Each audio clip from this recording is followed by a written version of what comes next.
જય શ્રી રામ મિત્રો. જાણવા જેવું છે કે જ્યારે બાંગ્લાદેશમાં સરકાર સામે પ્રશ્ન ચાલતો હતો બાંગ્લાદેશીઓનો, ત્યારે હિન્દુઓ ઉપર ઘણો બધો અત્યાચાર થયો.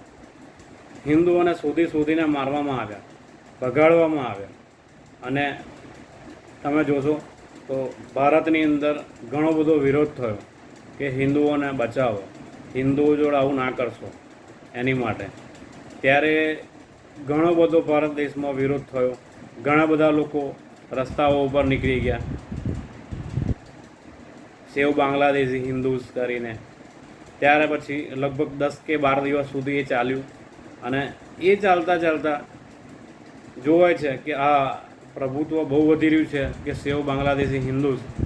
તો પછી એના પછી તમે જોશો કે બાંગ્લાદેશની અંદર બંગાળની અંદર કે જે રીતે એક રેપ કેસ થયો, એની અંદર બંગાળની અંદર કોઈની તાકાત નહીં કે પોતે આટલો બધો પ્રોટેસ્ટ કરી શકે કોઈ પણ. કેમ કે બંગાળમાં મમતાનું રાજ ચાલે છે, એ જેમ કરે તેમ થઈ શકે છે. તો બંગાળની અંદર પ્રોટેસ્ટ થયું રેપ કેસનું.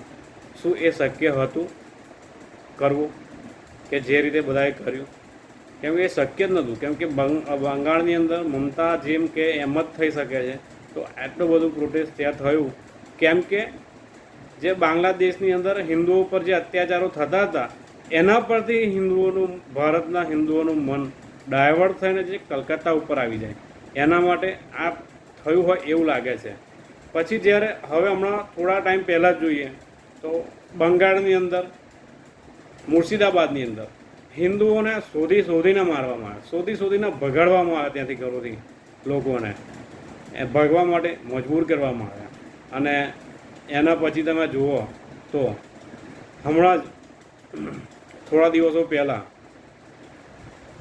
કાશ્મીરની અંદર પહેલગામની અંદર ટેરરિસ્ટ એટેક કરવામાં આવે છે કે જેથી કરીને જે બંગાળની અંદર જે હિન્દુઓની થોડી હત્યા થઈ અને એ લોકોને મારીને ભગાડવામાં આવે. એના પરથી લોકોનું મન ડાયવર્ટ કાશ્મીર ઉપર થઈ જાય. એના માટે લગભગ આ કરવામાં આવેલું હોય એવું લાગી શકે છે. કેમ કે જો બંગાળની અંદર આ વધારે ને વધારે થતું હોત, લોકોના મગજમાં હોત કે સેવ હિન્દુઝ બરાબર છે, તો શું થાય કે લોકોનું મન બંગાળ ઉપર હોત અને બંગાળ પરથી લાગ્યા કે મમતા બેનર્જીની ખુરશી ખસકી જાય એવી શક્યતા હતી અને છે ખરી. તો એનાથી આ ડાયવર્ટ મગજ થાય લોકોનું, એના થકી આ લગભગ થયું હોય એવું લાગે છે. અને એમાં પણ તમે જુઓ તો કાશ્મીરની અંદર બી હિન્દુઓને ધર્મ પૂછીને મારવામાં આવ્યા છે. તો શું દરેક જગ્યાએ હિન્દુઓને જ મારવાનું લખ્યું છે? શું છે જોવાનું છે કે હિન્દુઓ શું કરે છે હવે. જય શ્રી રામ.